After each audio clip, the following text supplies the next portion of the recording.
నమస్తే, welcome to మన TV. ప్రస్తుత ఏపీ రాజకీయాల గురించి మనతో మాట్లాడడానికి సీనియర్ అనలిస్ట్ కటాకర్తి గారు మనతో ఉన్నారు. నమస్కారం సార్. నమస్కారం సార్, జగన్ గారు అంటే 14,000 కోట్లు ఎలక్షన్ ముందు జనాలకు పంచితే అంటే గెలుస్తాను అనే పాయింట్ ఆఫ్ వ్యూలో పంచుతున్నారంటారా? అంటే జనవరిలో బటన్ నొక్కితే ఇప్పటివరకు డబ్బులు వేయలేదు అంటే ఎలక్షన్ ముందు వేయడానికి కారణం ఏంటంటారు? ఏమై ఉండొచ్చు అంటారు? ఎలాగూ గెలవలేడు, కానీ ఎలాగైనా గెలవాలి. ఓడిపోయే పరిస్థితి, కానీ గెలిచి తీరాలి. గెలవకపోతే కేసులు ఉన్నాయి, జైలుకు పోవాల్సిన పరిస్థితి వస్తుంది. కాబట్టి గెలవాలి. జైలుకు పోకుండా ఉండాలి అంటే ఖచ్చితంగా గెలిచి తీరాలి. లండన్ పోదామంటే సిబిఐ ఒప్పుకోవటం లేదు.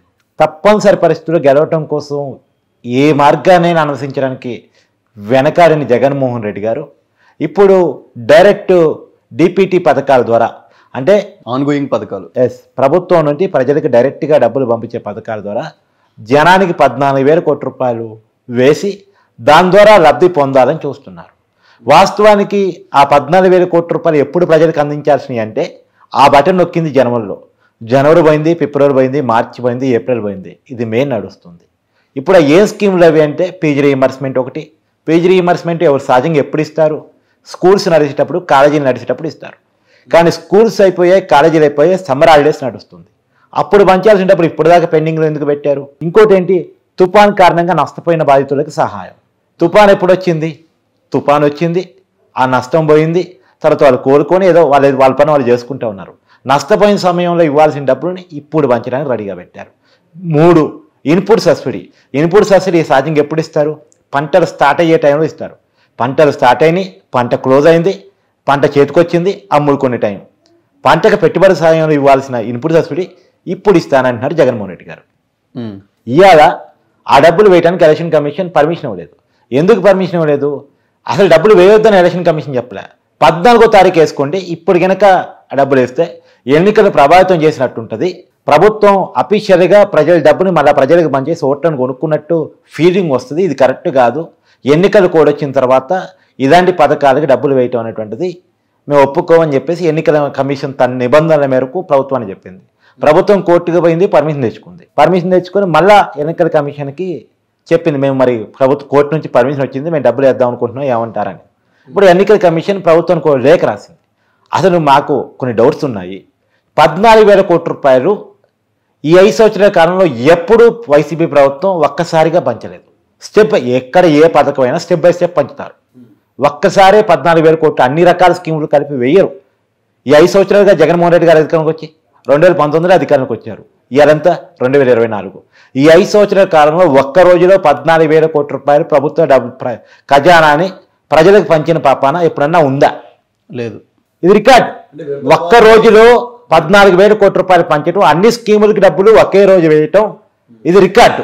ఓకే, ఎందుకు ఈ రికార్డు సంక్షేషానికి వైసీపీ తెరలేపిందంటే ఎన్నికల ముందు వేస్తే ఎన్నికల లాభం జరుగుతుంది కదా అని. ఇప్పుడు చంద్రబాబు నాయుడు గారు పోయినసారి ఎన్నికల స్కీమ్ కోసం పసుపు కుంకం పెట్టారు, కానీ ఇప్పుడు ఎలక్షన్ కోడ్ కంటే ముందేశారు. ఎలక్షన్ కోడ్ అయిన తర్వాత వేద్దాం అనుకున్నారు జగన్మోహన్ రెడ్డి గారు. అంటే ఎన్నికల పోలింగ్కి ఒక 2 రోజులు ముందేస్తే జనం గుర్తుపెట్టుకుంటారు, నెల రోజుల ముందు వేస్తే మర్చిపోతారు, కాబట్టి 2 రోజుల ముందు వేద్దామని. నిజంగా నువ్వు 5 సంవత్సరాల కాలంలో మంచి చేసి ఉంటే, నీవు ప్రజల సంక్షేమం అందించుంటే ఆ డబ్బులు ఎక్కడికి పోవనే భరోసా ప్రజల్లో ఉంటుంది. నువ్వు 14వ తారీఖు వేసుకోవచ్చు. ఇంకొకటి, జనవరిలో బటన్ నొక్కి జనవరిలో వేయలేదు, ఫిబ్రవరిలో వేయలేదు, మార్చిలో వేయలేదు, ఏప్రిల్ లేదు అని 4 నెలలు వెయిట్ చేసినోడి 4 రోజులు వెయిట్ చేయడానికి వచ్చిన ప్రాబ్లం ఏంటి? ఇది ఎలక్షన్ కమిషన్ అడుగుతుంది.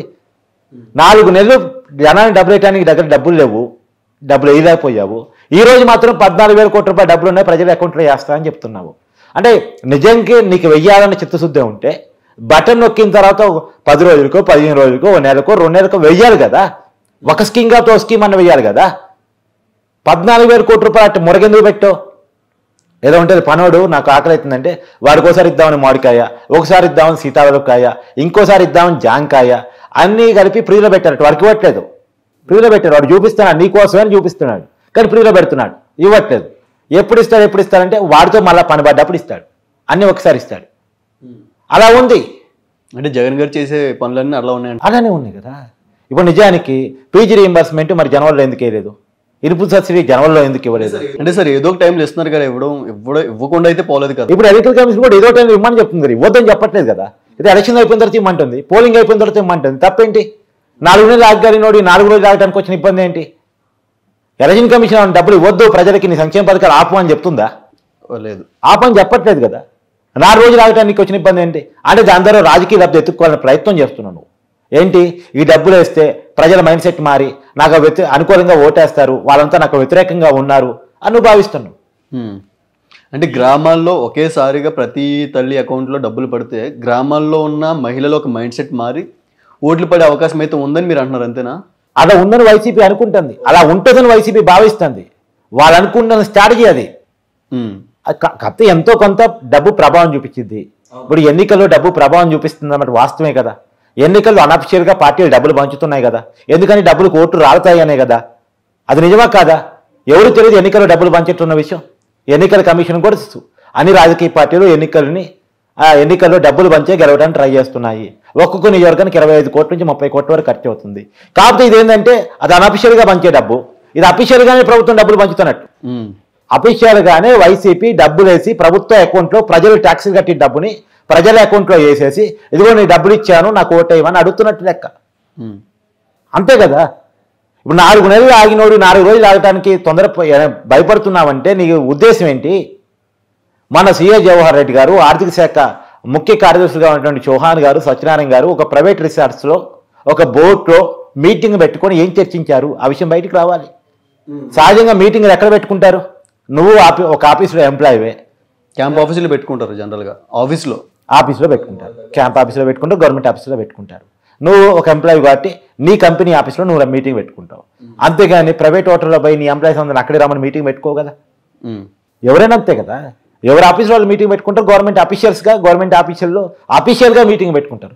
కానీ ప్రైవేట్ సీక్రెట్ మీటింగ్ ఏంటి, దాని ఉద్దేశం ఏంటి, ఇది ప్రజలకు తెలవాలి.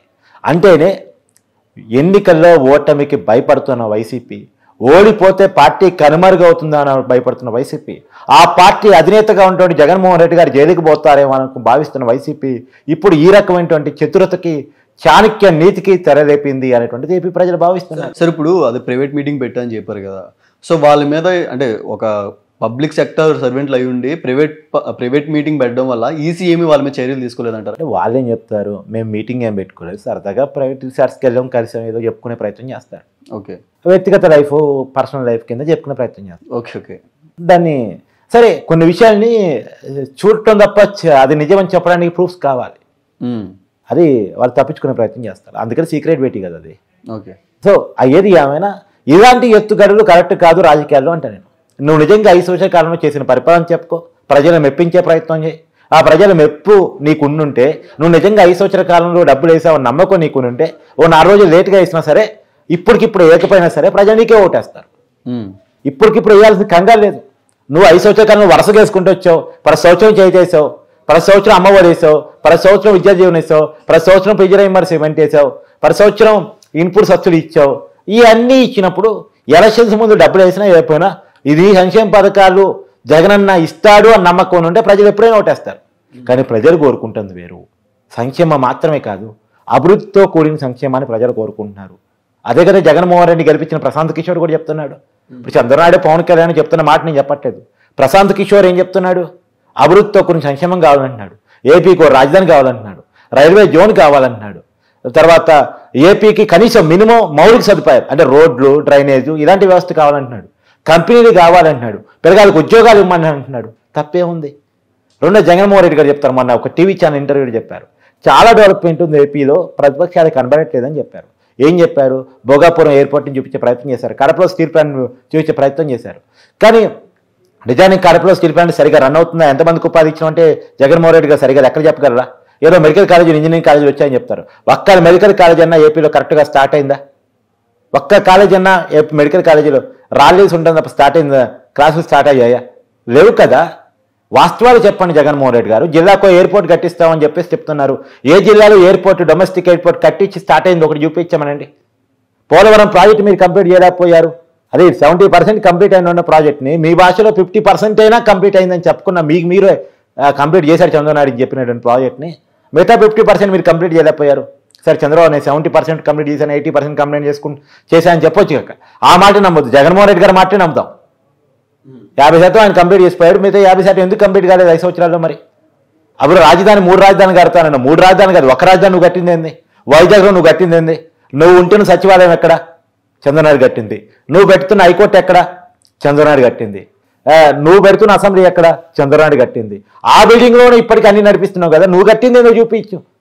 నువ్వు 5 సంవత్సరాల కాలంలో కట్టిన ఒక బిల్డింగ్ చూపించు, తెచ్చిన ఒక కంపెనీ చూపించు, ఇచ్చిన 100 ఉద్యోగాలు చూపించు. నువ్వు ఉద్యోగాలు చెప్తే వాలంటీర్ ఉద్యోగాలు అంటావు. వాలంటీర్కి ఇస్తున్న జీతం ఎంత నువ్వు? 5,000 కదా. 5,000 కూడా ఎలా? 50 ఇళ్ల మీద చెత్త పన్ను వసూలు చేసి ఇంటింటికి 100 రూపాయలు వసూలు చేసి 50 ఇళ్ళు ఇంటూ 100 రూపాయలు 5,000 వసూలు చేసి వాడి చేతిలో పెట్టి ఇదిగో నీ జీతం ఇచ్చా అని చెప్తున్నాను. గ్రామ సచివాలయ ఉద్యోగాలు అంటున్నా. అంటే వాలంటీర్లు ఉద్యోగాలు అంటున్నారు కదా, అంటే వాలంటీర్లు ఉద్యోగాలు గవర్నమెంట్ ఇచ్చినట్లయితే వాళ్ళని రాజీనామా చేయించే హక్కు కూడా వాళ్ళకి లేదు కదా సార్? లేదు. అదే కదా, ఉద్యోగం అని నువ్వు చెప్పేటప్పుడు చెప్తావు, మళ్ళీ ఉద్యోగం కాదన్నట్టు నువ్వే బిహేవ్ చేస్తావు. అది ప్రభుత్వ ఉద్యోగం అనుకున్నప్పుడు వాళ్ళని ప్రభుత్వ ఉద్యోగులుగానే ఉన్నయాలి కదా. నీ పార్టీ ఎందుకు చేర్పించుకొని కండువాలు కప్పి వాళ్ళతో రాజీనామాలు చెప్పి వాళ్ళని ప్రచారంలో దింపుకుంటున్నావు? మళ్ళీ పైగా బెదిరింపులు. ఎవరైనా రాజీనామా చేయకపోతే వైసీపీ తిరిగి అధికారంలోకి వస్తుంది, మీకు ఉద్యోగాలు ఉండవు, మీరు ఖచ్చితంగా పనిచేయాల్సిందే అని బెదిరింపులు దువార సినిమా డైరెక్ట్గా చేశారు కదా. అవునవును. సో ఇది కరెక్ట్ రాజకీయం కాదు, దీన్ని ప్రజలు యాక్సెప్ట్ చేయరు. ఇది ప్రజాస్వామ్యం, ఇది నియంత రాజ్యం కాదు. ఇంతకన్నా పెద్ద పెద్ద వాళ్ళనే చరిత్ర చూసింది, కనుమరుగైపోయారు. హిట్లర్ కంటే గొప్పవాడు కాదుగా, అలెగ్జాండర్ కంటే గొప్పవాడు కాదుగా, అంత పెద్దవాళ్ళతో కాదు. ఏమైందో తెలంగాణలో కేసీఆర్ కంటే పెద్ద నాయకుడు కాదుగా జగన్మోహన్ రెడ్డి. కేసీఆర్ తెలంగాణ జాతిపిత అన్నాడు, నేను మాత్రమే రాజకీయ పార్టీ, నాకు స్థాయి నాయకుడు ఇంకో లేడు అన్నాడు. తిప్పి కొడితే రేవంత్ రెడ్డి గెలిచాడు, పక్కకు పోయి కూర్చున్నాడు కేసీఆర్. ఇవాళ ఫస్ట్ స్థానంలో రేవంత్ రెడ్డి ఉన్నాడు, సెకండ్ స్థానంలో బండి సంజయ్ ఉన్నాడు, 3వ స్థానానికి కేసీఆర్ పడిపోయాడు లీడర్షిప్లో తెలంగాణలో. ఎక్కడ ఫస్ట్ ప్లేస్లో నాకు సమాంతరంగా ఇంకో లీడరే లేడు అనుకుని చెప్పిన వ్యక్తి 3వ స్థానంలో పోయి కూర్చున్నాడు. స్వయంగా పోటీ చేసి కామారెడ్డిలో ఓడిపోయాడు కదా, కేసీఆర్ ఓడిపోయాడు ఎమ్మెల్యే టికెట్ కింద పోటీ చేసి. అంటే మీరు ఒకటి గుర్తుపెట్టుకోవాలి, ఈ దేశంలో ఇందిరాగాంధీ ఓడిపోయింది, ఈ దేశంలో ఎన్టీఆర్ ఓడిపోయాడు. ఎవ్వరు తోపుడు కాదు ప్రజల కంటే, ఎవ్వరు తోపుడు కాదు ప్రజల కంటే. జగన్మోహన్ రెడ్డి గారు ఆ విషయాన్ని గుర్తించాలి. వైనాట్ 175 అంటున్నాడు కదా, పైన 75 వచ్చే పరిస్థితి ఉందా? మన నిజంగా నీకు వైనాట్ 175 అనంత కాన్ఫిడెన్స్ ఉంటే ఎందుకు 4 రోజులు డబ్బులు ఆగటానికి గజిబిజి పడుతున్నావు, కోర్టులో పోతున్నావు, హడావుడి చేస్తున్నావు, మళ్ళీ ప్రజలకి డబ్బులు ఆపే ప్రయత్నం చేస్తారు, చంద్రనాయుడు ఆపారని చెప్తున్నావు. ఎన్నికల కమిషన్ ఆపిన దానికి చంద్రబాబు ఆపిందని చెప్తాడు జగన్మోహన్ రెడ్డి. అది ఎలా చెప్తాడు? అందుకని అంటే షర్మిల నీకు చంద్రనాయుడు పిచ్చి పట్టినట్టుంది అన్న, అప్పుడప్పుడు చంద్రనాయుడు ఫోటోనే కాదు నీ ఫోటో కూడా నువ్వు చూసుకున్నా, నీకు అద్దం గిఫ్ట్గా పంపిస్తున్నా, అద్దం గిఫ్ట్గా పంపించింది. సో చూద్దాం సార్ ఏం జరగబోతుందో. Thank you sir, thank you so much.